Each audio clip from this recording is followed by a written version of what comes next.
opportunity. Call us on 0972 93 0606. Money FM, think business. Remember, this is The Breakfast Show. Time to kickstart your morning in a lively way. We are money. We talk business.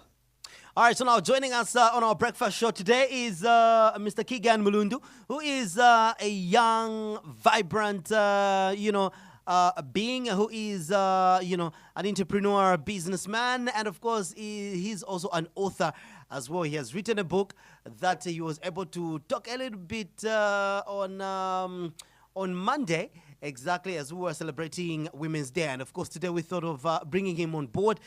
Him being a young man, and of course, who has actually found his feet in the world of entrepreneurship. Probably he can actually be in the best position as well, just to advise young people in terms of how they can soar, and of course how they can, they can be productive. Really, how can they can create opportunities for themselves, if at all job opportunities are not there. Exactly. Mr. Mulundu, thank you so much. Good to see you today. Thank you so much. Good morning to the listeners. Thank you for having me here. Good to have you. What have you been doing since the last time that we met up to today? Well, we've been running around. We've been doing business. It's been encouraging. Like this week has been very much productive.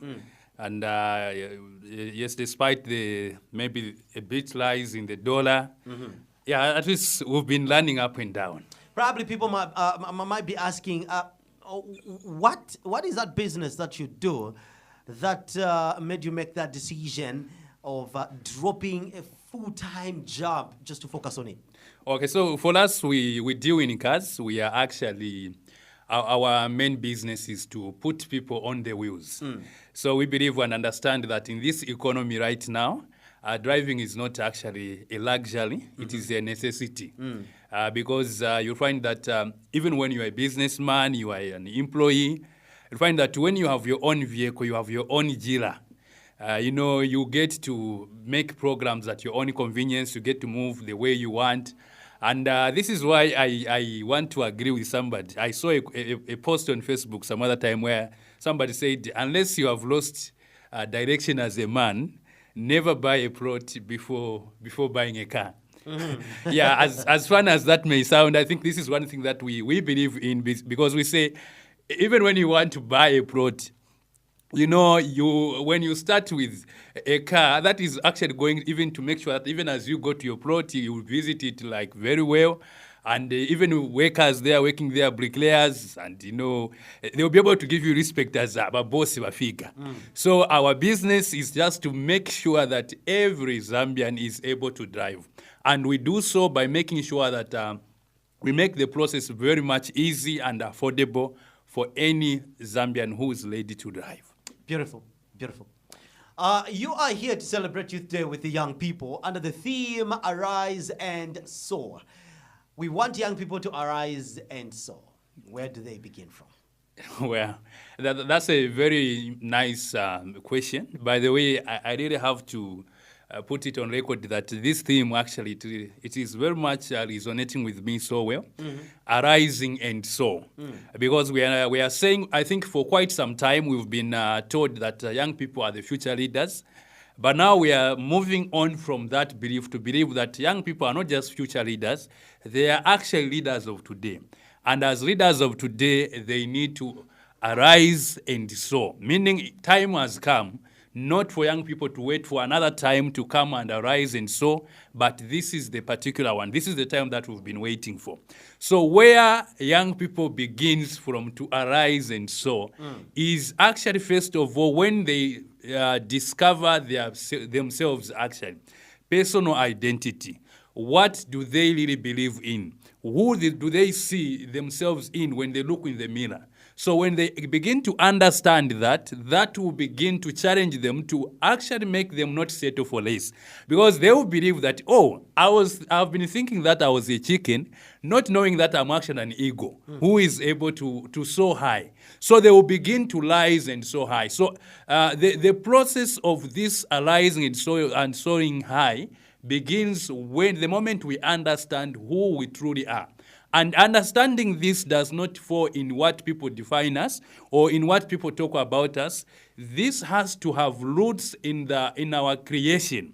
When we understand to say, okay, how were we created? What did we come from? Because, there are many things, there are many theories out there. Science has also come up to explain things like, human beings are as a result of evolution, where, monkeys started changing with time and became human beings. But when we understand our roots, Zambia is a Christian nation. So when we understand our roots from the biblical point of view, we actually get to know that a human being was one who was created by a loving God.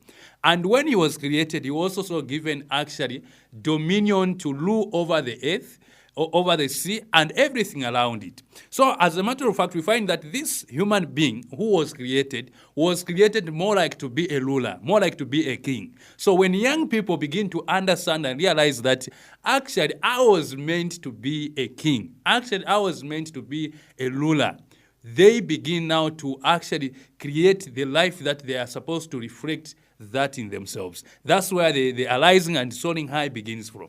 Interesting. In terms of young people really creating opportunities for themselves, what should they, where should they look for in creating those opportunities, especially when the job market seems to be closing on them? All right. By the way, I think this morning I was trying also to check with the statistics. Actually, it was interesting to note that Zambia is one of the young countries in the world which has got over 75% of its population who are the young people. And by young people, I mean people who are less than the age of 35, actually account to up to 79%. And then it is also going to interest you that out of the 79%, only about 36% are the youth. They are between the ages of 15 and 35. The 41 to 43% actually accounts for the children who are below the age of 15. Now, what this means, maybe to just also continue on the same statistics, you find that about out of that number, 36%, about 28.6% are actually jobless of that 36%. So about 28, which is a larger number, are actually jobless. Now, what this means is that as we speak right now, unemployment among the youth is one of the highest challenge because most of them are not employed. Now, that being the case, when you look at these statistics that I was just talking about, where we are talking about 41 to 43% of the total population being the children below the age of 15, this must also be able to give you a picture of where we are going. In the next 10 to 15 years, those children who are below the age of 15, they will actually be now between the age of 15 to 35. So it means that those 41 to 43% will also join the many unemployed youths who at the moment are actually struggling to look for employment. This is why we are saying, even when the government was able to employ, just like they are doing right now, they cannot be able to employ everyone. So this is why as youths, we must be able to begin to look at things, not just in the short term, but even in the long run. So now, what are we doing even for the next generation that is coming after us? So this is why we must be able to focus on value addition and job creation rather, not just as job seekers. Because in the end, it is not everyone who is going to be actually employed. And at the same time, when you look at like the government jobs, I've said it cannot be able to cater for everyone. The private sector, yeah, they are trying to employ, but sometimes also you'll find that for someone to even make a decent living, for sometimes the conditions in some of the, in fact, most of those like private sector, especially for the developing businesses and what, they may not be that favorable.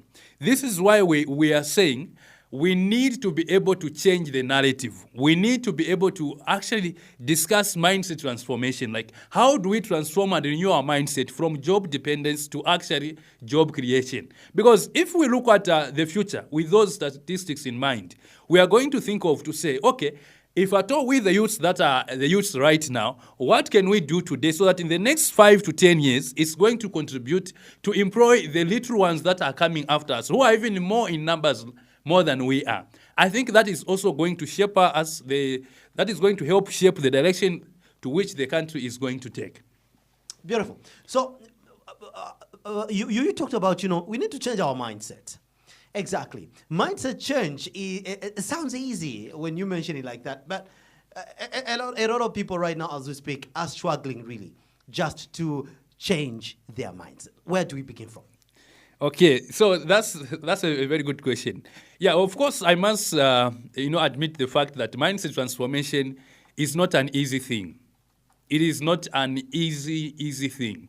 As a matter of fact, with the passion that I have towards this subject of mindset transformation, if it was that easy that you can just be able to transfer your mindset in other people, you put, I think, trust me, by now maybe I would have been talking about to say I have managed to transfer my mindset to over 1,000 youths as we're speaking, and I'm still transferring. The process is ongoing. But that's not the case. Mindset transformation is a personal journey, and it is one that you start yourself as an individual, of course, recognizing the fact that it is not going to be an easy thing, but I am prepared to do this thing no matter what. So where do we begin from?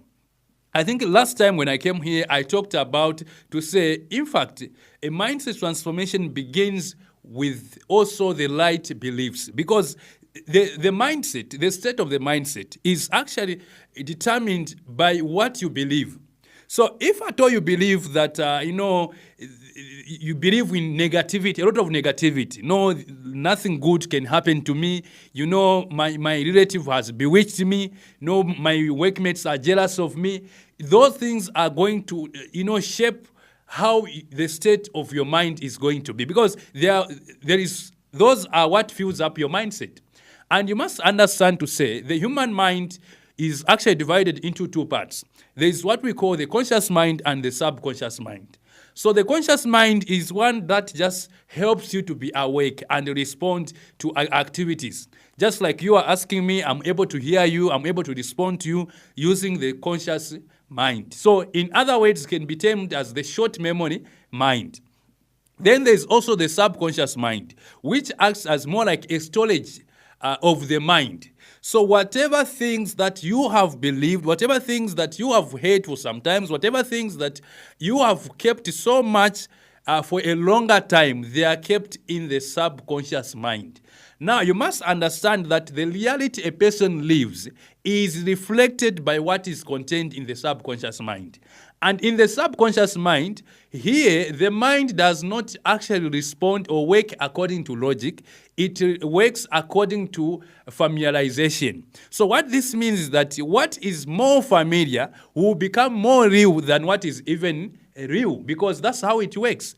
So meaning mindset transformation should begin from reconditioning and making sure that what we store in the subconscious mind is that which is going to be positive and help us. So how do we begin that? It is by also controlling what we let go in ourselves. Because remember, the Bible says faith comes by hearing. So meaning what we hear can either help us to boost our faith or even diminish it or make it that it doesn't completely get to thrive in ourselves. So it begins also to a point where we begin to be deliberate with what we let ourselves get into us. Like the kind of books. What kind of books do we read? The kind of, sermons, the kind of people speaking to our lives, what kind of those people are they? Are they building us or they are not actually helping us in any way? So that is where mindset transformation begins from. Beautiful, beautiful. Ladies and gentlemen, the conversation definitely continues here, but here are some of the stories making headlines. In our news, economy says the proposed tobacco control bill in Zambia will negatively affect the entire tobacco value chain.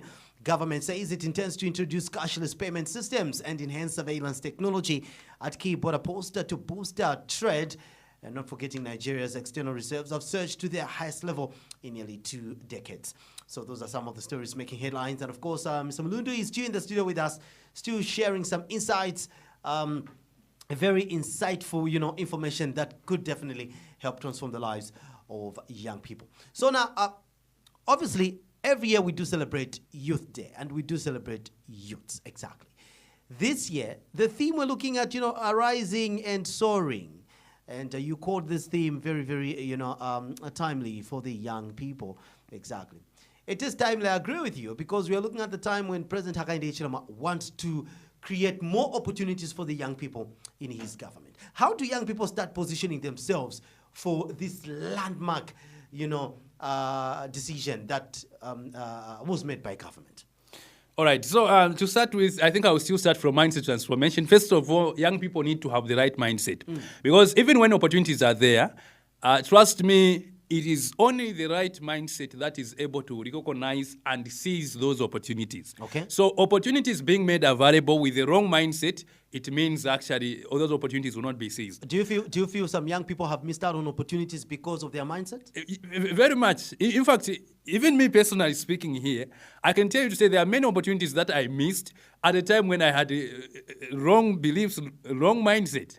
And when I look back, those are things that I see to say, okay, I wish I was a little bit smarter then, because at least by now I wouldn't have been where I am today.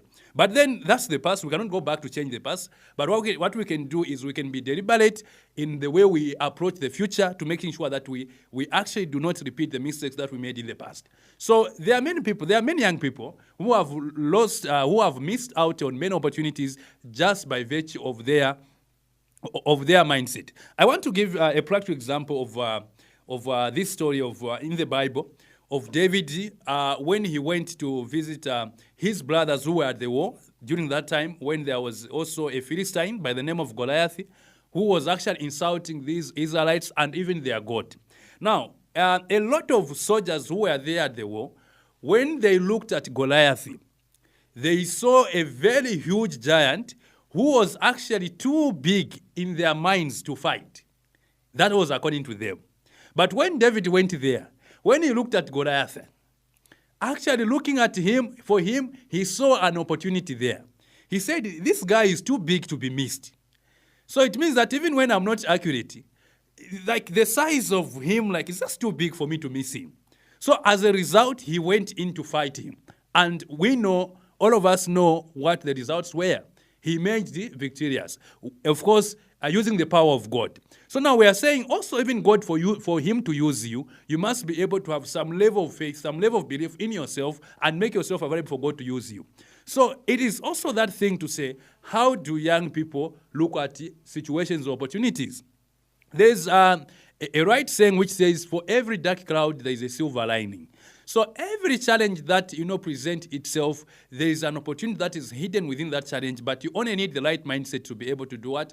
To see those opportunities. So where we can actually begin from when it comes to the issue of seizing those opportunities that the government have made available is, first of all, to change our mindset. Is first of all to change the way we approach things, because in a time as this where we are talking about the youths to arise and they soar, it is not the time that we can afford to be looking at things with the same mindset maybe which have not helped us for some time. So it is time, first of all, we change the mindset, and then now we go now flat out and make sure that we take advantage of these policies. There are many policies, there are many opportunities that have been made available by this government to make sure that it helps in the youth.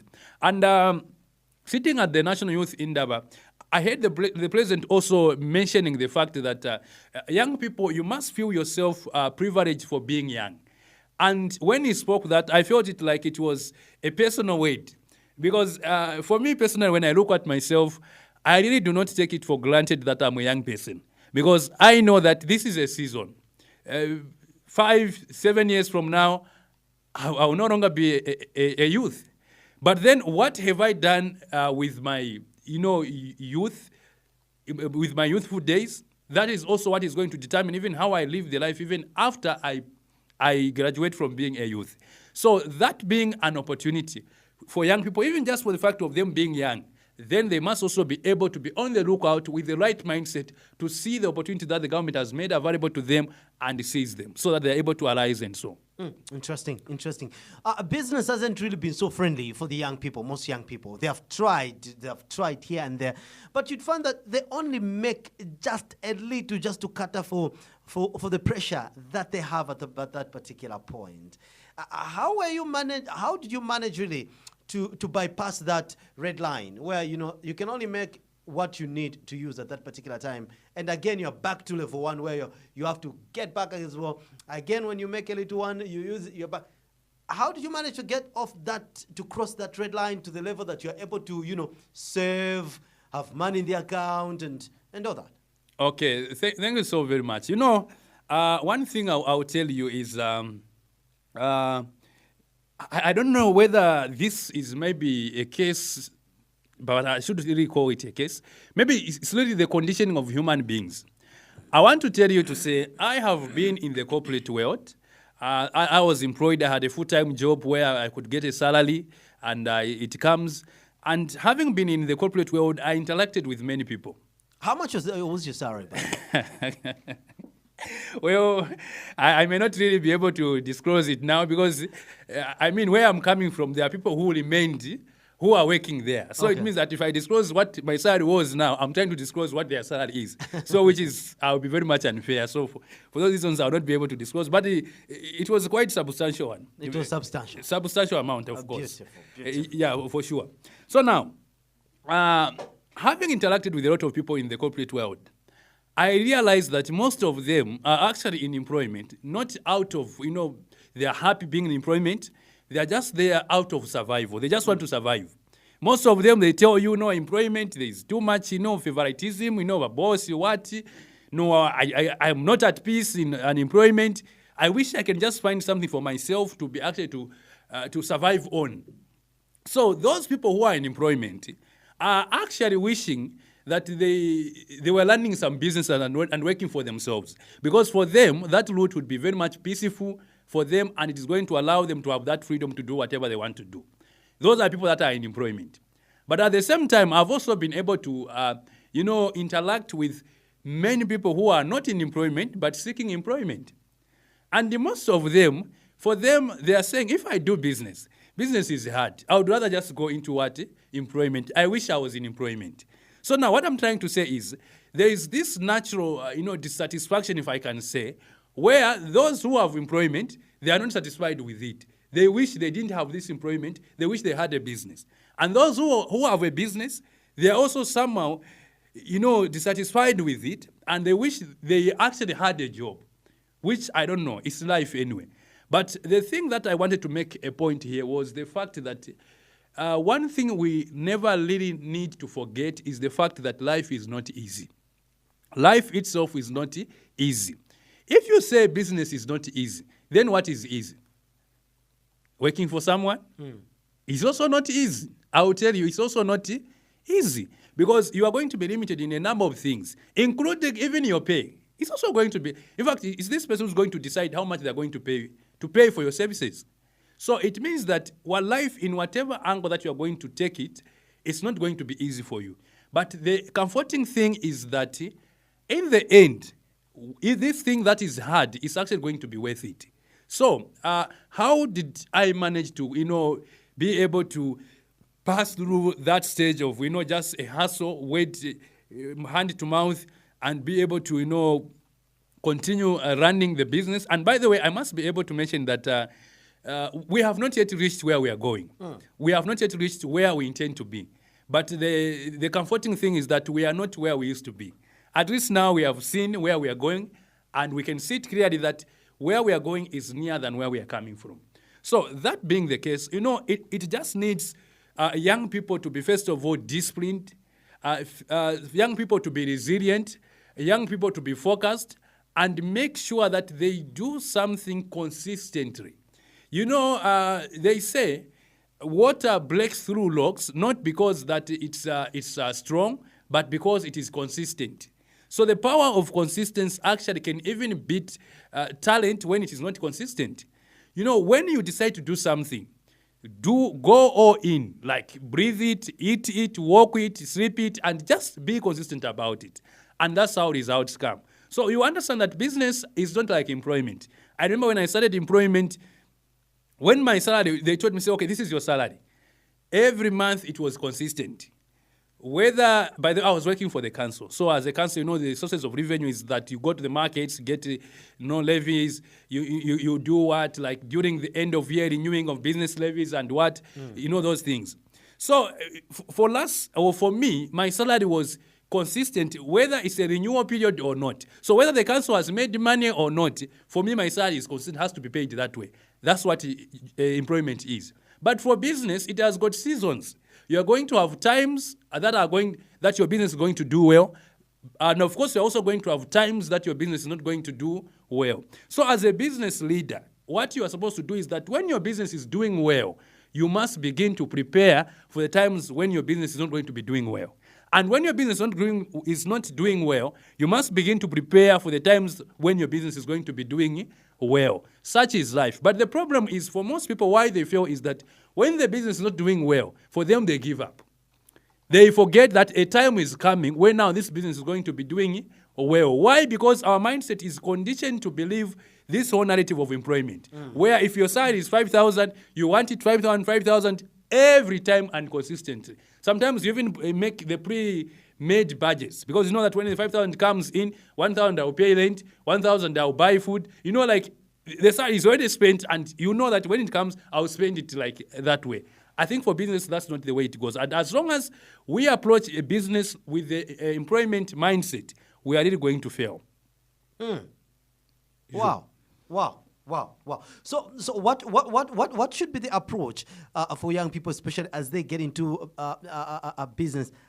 How can they manage the little that they are making to serve and also to grow their business so they can cross that red line? Okay. So the starting point is the approach is, first of all, to go with the leadership approach. So I was just trying to explain the difference between a business and employment, where when you are employed, you can be given a law in which maybe you are in charge of some people or some whatever, but at the end of the day, your mindset is not that of a leadership mindset. Why? Because for you, the reason why you are doing that job is to get a salary. So whether things go well in that company, in that business or not, what you're going to be expecting at the end of the month is a salary. But for a businessman, a businesswoman, for him or her, it is that law of a responsible person. You are the one responsible for the growth of the business. You are the one responsible, if at all you have people who are in your company employed, you are going to be the one responsible for their salaries and also other things for the business to run. So now when you begin to, first of all, understand the responsibility that lies on you, that is where the starting point begins from. Because now you are not going to be a leader who's going to be blaming everyone. There are people who can blame everyone for the lack of growth of their business. They will blame the government, they will blame the economy, they will blame their relatives, they will blame their friends. No, my friends are not supportive. They would rather buy from other people and not support for my business. My relatives, it doesn't work like that. Leaders are responsible people. When leaders fail, they don't look around who to blame. They look around what to improve so that they can do better the next time. That's what leadership is about. So the first approach is that of, first of all, beginning to understand and see yourself as a leader so that you are responsible.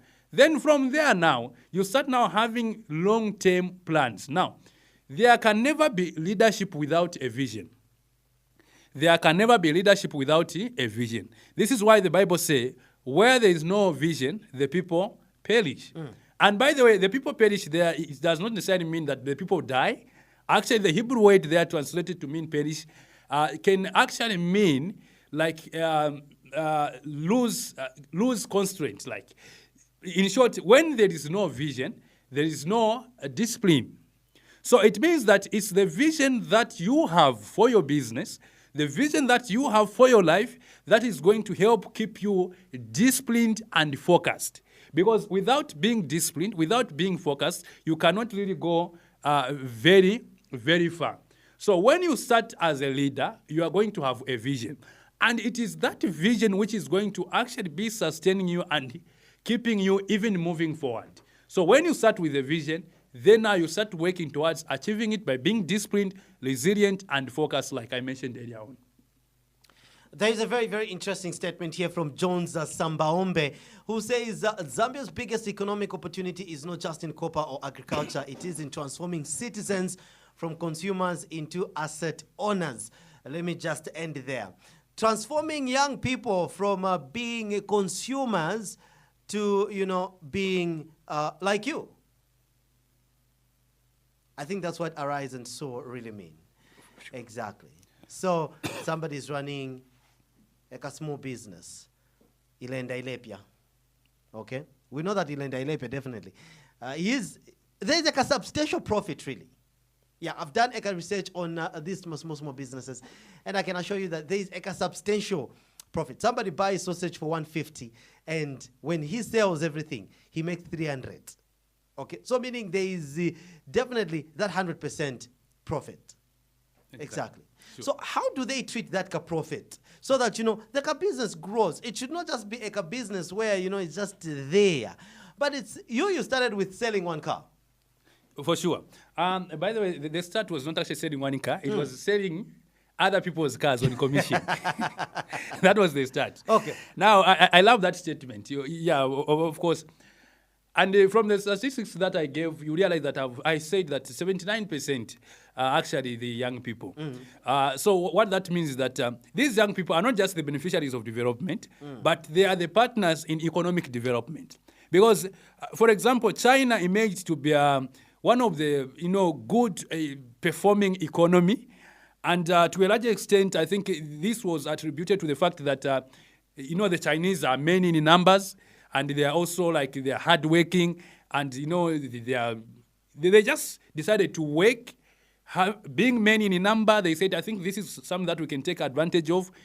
If one of the millions of us, or I don't know if there are billions or what, just take a part in contributing to the growth of this country's economy, then we can go somewhere. And this is also the conversation that we need to begin to actually look at. Right now, we have got over 4 million young people in this country. Who of these 4 million young people, if at all, even just 1 million of those 4 million goes into value additional job creation, where each one of them just create 2, job opportunities. It means that we are going to have actually about over 2 million job opportunities created. So this is why we say the development of the country's economy or the country's growth does not just lie in the citizens being the beneficiaries of this development, but by taking part in this exercise. Now, coming to the fact that, the small businesses, how do they turn into some, large empire and what? Excuse me. Now, I will first of all appreciate and recognize our gallant youths who are doing, these small businesses in streets, in town. And, of course, they are very much hardworking. And for me, they are already on the right path.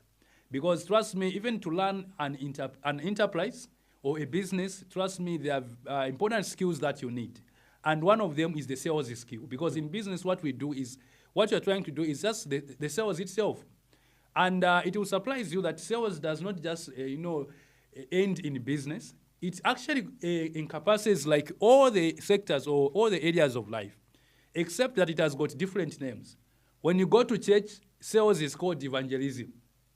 But what they are doing is they are selling their faith. So for them, they will say, no, we are evangelizing. When you go to politics, sales is called campaigning. What they are doing is that they are selling their candidate, they are selling their manifesto, but they are calling it as campaigns.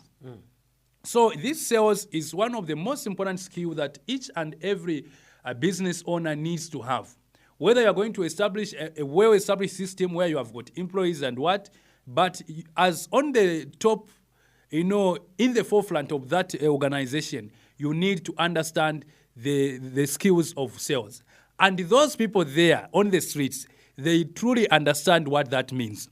I remember when I was just starting, getting into town, because I grew up as a village boy, by the way. There's a time I was meant to buy a memory card, which was 40, by the way, in City Market. So that time, I think I was living in Chongwe, so I was going to a funeral in Mumbwa somewhere. So I was on a bus in City Market there. Then this man comes and says, memory card 70 kwacha. I said, no, I don't have money. Then he says, no, I can give you a discount at 50 kwacha. You can see like it has got songs, it's playing, I'll give you a discount. I said, please, I don't have money. He said, okay, I can give you at 40 kwacha. Then I said, please, I'm going for the funeral. So I do not have extra money to spend because already this is a problem that has befallen us. So I do not have extra money to spend. Then he says, oh, no, I greatly sympathize with you. You are going for a funeral. My condolences. Now, here's what I'm going to do. Because you are going for a funeral, I'll just give you this memory card at 15 kwacha. It's fine. I just want to support you. You know, you are in this problem. The memory card has got songs. The songs are playing. Please have it. And for me, really, I looked at this man as to say, this man has got goodwill. Like, he's concerned about, me having a funeral. He's concerned about me also having some sort of music, playing as I go through this long distance. And I removed, freely, not being forced, I removed my 15 kwacha and gave him. Then now, he put the things that he had down there to remove this memory card that was playing and give me. What I didn't know was actually the memory card that he gave me was not the one that was playing. He just gave me another memory card. Then he walked out. Then now I remained trying to put the memory card in my phone. Well, that amounted to, bad business practice. But what I'm trying to say is that those guys, they know how to, just persuade you and buy whatever that they are selling. They know how to give discount. They know how to negotiate. And those are skills that you need. Because in any business, even for major contracts, they are won after negotiations. So you really need those skills, and it's a good thing. But now, when you ask me to say, why is it that those people, you will find them 10 years, 15 years, there on the streets, and some of them even bragging that, now you would wonder to say, so are you telling me that for the 15 years, you've been feeding your children and you see nothing, you see nothing wrong with staying there? And I feel that's where the problem is. Starting, you can start from anywhere. But it is really going to be a problem if you are going to end up where you start from. It means that you are not a visionary. You are not thinking ahead. When you start in as a street, it will surprise you that even Dr. Rosias Siatwambo, the CEO of the Great North Road group of companies, actually started as a street seller. Himself, he tells his story that he started he was selling trousers in the city market, sometimes, in the streets selling, and that's why he learned some of the skills, like the selling skills and what, but then he didn't remain there. Now, imagine if he did not think, if he was not visioned. As we speak right now, Dr. Siatwambo would have reached his age, but still in the streets. But now, because of his vision, because those people, you cannot tell me that they are not making money. They are making money. Sometimes what they are making is even more than what some of the employees are actually making. Because like you mentioned, like for example, in Direct, where maybe somebody orders sausage for 150, they are able to sell, they make another 150. Which for most structured business, most businesses, they do not give 100% profit. I sell cars. You ask me, do I make 100% profit? No, I don't. What we make is actually even maybe some 20, 25%, sometimes even 30%. No, not even close to 50%. So now, if you have a business that even pays you, 100%, then you are well positioned even to grow. But the problem comes in with the mindset. How are you seeing yourself in the next 5 to 10 years? Are you still seeing yourself selling the Ilenda Ilepia by the same roadside? Or you are now envisioning yourself to, upgrade that business from just a roadside hustle to a well-established, maybe is it a restaurant, is it an Italy, or is it maybe going to hospitality and start serving people that way? So the problem is about the vision that they have, the money they are making. So let us begin to change the mindset and know that where I start from is not where I'm supposed to end from. Then it's not a race. When you start a race from here, the finish line is supposed to be somewhere else. So how do you finish from where you started from? That's the unfortunate part. Well, Mr. Keagan, thank you. Arise and soar. Exactly. Sure. How, in your final remarks, how should young people interpret that theme? Well, I will conclude with the fact that we are human beings. We are human beings and not human havings. Most times we tend to mistake the two, thinking that we are human havings. People want to behave based on what they have. So if they have money, they are going to behave rich because they have money. If they don't have money, they are going to behave poor because they don't have money. But now the thing is, we are human beings. So meaning, before you have, you must first be. You must first become. If you want to become a rich person, first of all, if you want to have riches, that is, first of all, become a rich person by, reacting, by, behaving in a manner that rich people do. So where opportunities are being made available by the government, we young people must first of all be ready to take up these opportunities. Because I believe it is better to be prepared and not have an opportunity than to have an opportunity and not be prepared for it. Then that's the unfortunate part. So young people need to be able to prepare themselves. For example, the passing into law of Bill number 7, which is now Act number, is it number 13? You can control me. Where there is, for example, the provision of 15 seats that are guaranteed for the youth. Now, before you even think of maybe having the chance of getting these, first of all, you must be able to show yourself a leader by showing, by the way you take yourself, by the way you address yourself, by the way you just do things. Are you a leader? So before you can have, first of all, become. So young people, as we talk about arising and soaring, we must be able to, first of all, thinking of becoming. How do we become? This becoming starts by the mindset transformation. Let's shift our mindset from being people that are just, comfortable with being led and taking the lead. Leading in narratives, leading in advocacy, and making sure that we are able to make the difference that we want for this country and even just for the world to be. Otherwise, thank you so much. A very happy Youth Day to all the youths out there.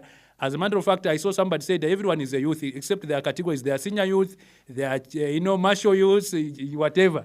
So please, a happy Youth Day. I actually wish you a pleasant, celebrations. And as you celebrate, remember to arise and soar. Thank you so much. Beautiful. I love that. All right, so ladies and gentlemen, I was talking to Mr. Keagan Mulundu, exactly, an author. He's an entrepreneur, businessman, and of course, he's already written his book. By the way, Mr. Mulundu, if somebody wants to get hold of your book, how do they get hold of your book? Sure. So they can reach me and my team on 0976 12 12 13, 0976 121213, or you can follow me on Facebook, Keagan Mulundu. It's actually verified. You check, you find me there. We can be able to interact, and we'll surely be able to deliver the book. The book is cased by belief, talking about mindset transformation. Beautiful. Thank you so much. Great. All right, so ladies and gentlemen, the conversation definitely continues as we celebrate youths in our country.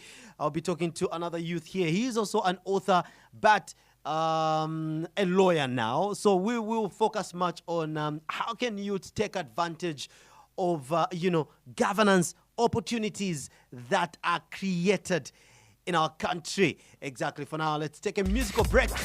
Remember, this is The Breakfast Show. Time to kickstart your morning in a lively way. We are money.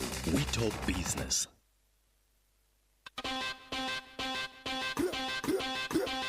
Alpha Entertainment's music. Guys on the beat production. Seneca do for Ale. Hey. Ale sukuma nyamuka. Yeah. Sukuma nyamuka. Sasa la funika, the king of new version of God. Tunataka tubika sasa. Okay. The eye.